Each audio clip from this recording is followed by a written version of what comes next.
Hi, this is Dan Sochin, producer from United Front Games, and I'm here to show you Sleeping Dogs. We're going to show you Night Market Chase today, which is one of the earlier missions, and really gives sort of a good introduction to combat, as well as you get to see the very detailed and beautiful world of Hong Kong. So we start out this mission. It's one of the earlier ones in the game, and you've met Winston, who is a red pole or like a lieutenant in the triads, and you're trying to prove to him that, you know, you're worth having around. You'd be some useful triad muscle.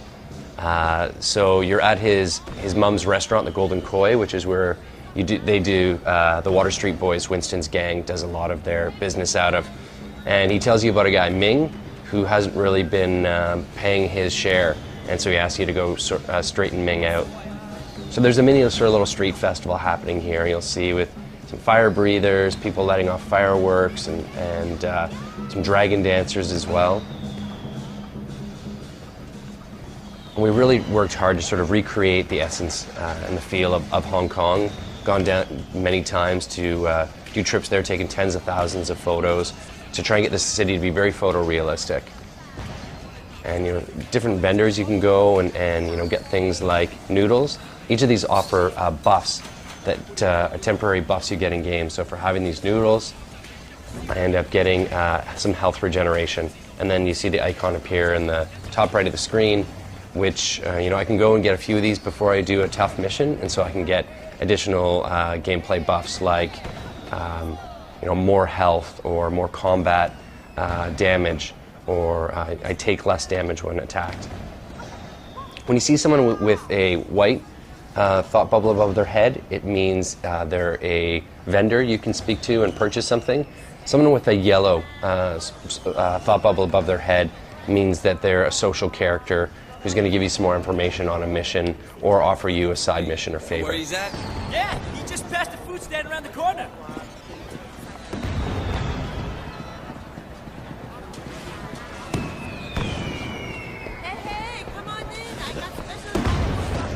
So Kwan's told you where you can find this guy named Ming.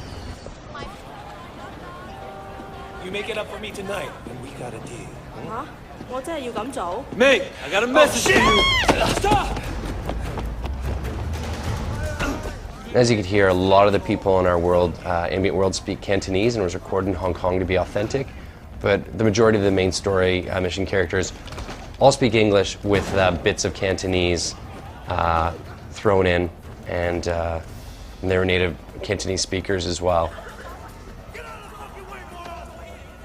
Ming's pretty ruthless. You can see through someone over the railing there. So I'm able to go through and I can bump directly into people, or by using the thumbstick, I can tap it and move a little more like aptly around people and do crowd dodging. Oh, shit!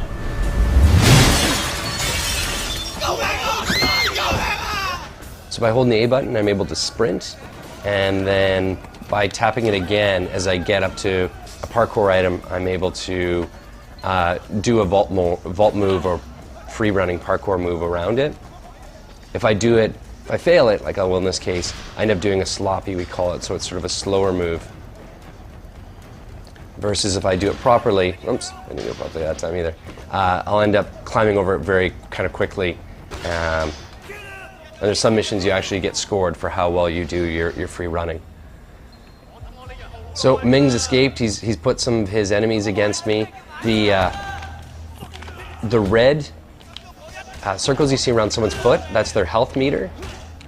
And when you see someone light up red like that, what it means is they're about to do a heavy attack against you, and so that I can defend that by pressing the Y button and doing a counter move. And I'm able to interrupt any counter. All the attacks are directional as well, so I can easily defend myself against a big group of enemies. I can also do things like grab an enemy and use the environment against them. So doing you know, something like the fan, or one of my personal favorites, using a window shutter. So this being one of the earlier missions, we try and really teach the player. We've got a lot of deep combat mechanics, And so we've sort of taken the time to teach the player each of them. In this case, learning more about the environmental props. So picking up a guy, throwing him into a dumpster, and that allows you to sort of proceed through the mission, chase after Ming some more. It's one of Winston's guys! Take him out! The fuck you up! You fucking with the wrong crowd! So by doing a variety of light attacks and heavy attacks, I can do, sweep moves, roundhouses, as well as do grabs, move that into combo moves as well.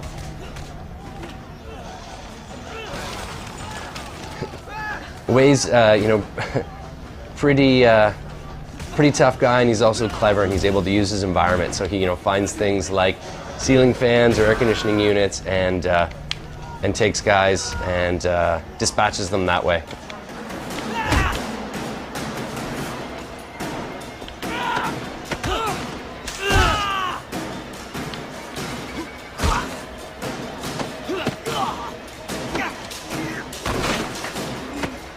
I really like this one as well. Have the guy sort of still mumbling, and while his legs are, he's hanging up from the bottom.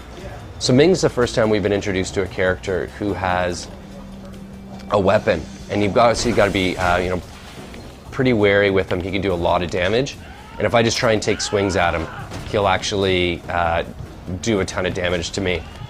So I've got to try and be smart, wait for a counter, get an opening.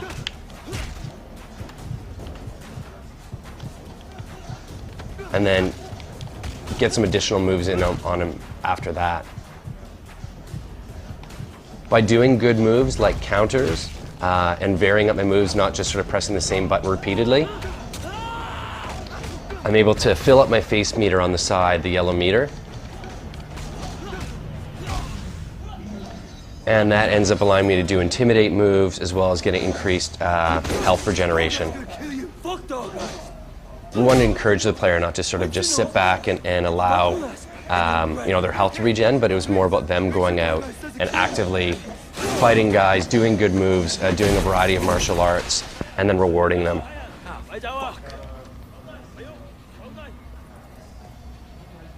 So although he's undercover cop, he only has a couple of handlers who actually know the truth. Everyone else assumes he's just a triad thug.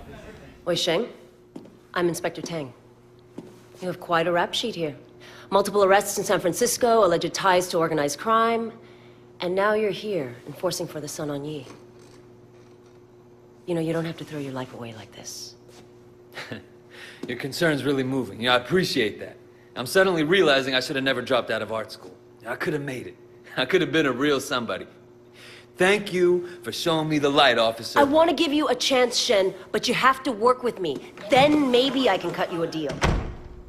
Oh, Superintendent, I'm in the middle of an interrogation. Inspector, there's been a misunderstanding. Misunderstanding, sir? As your superior officer, I'm instructing you to release this man. But sir, I have it on record that he's Sun on Yi. I understand that. I can't simply just cut him loose. You're asking me to release a criminal with known connections to the Triad, and not only is it against protocol... protocol... For God's sake, Tang, he's one of us.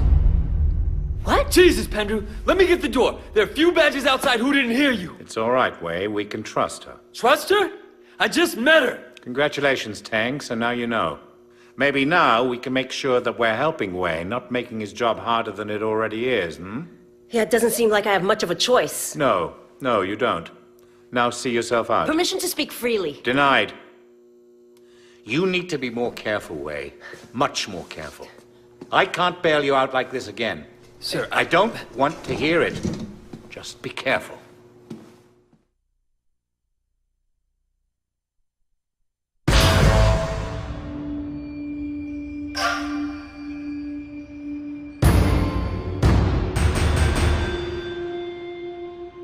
So here you can see the upgrade screen as well, where through the mission scoring, so by doing, successfully doing your triad objectives as an enforcer, and also by doing good things as a cop, so not killing innocent civilians, you end up getting cop points and triad points, which you're able to then use to upgrade your player. So Wei at the beginning of the game is quite different than he is at the end.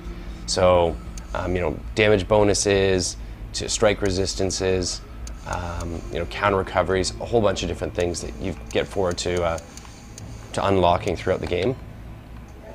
So in this case, I'll choose the strike resistance.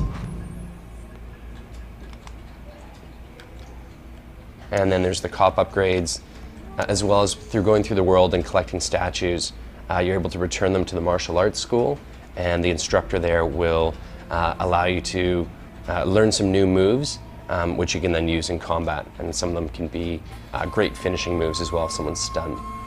All the way into like face advantages and health upgrades as well. So Sleeping Dogs will be out August 14th on PlayStation 3, Xbox 360, and Windows PC.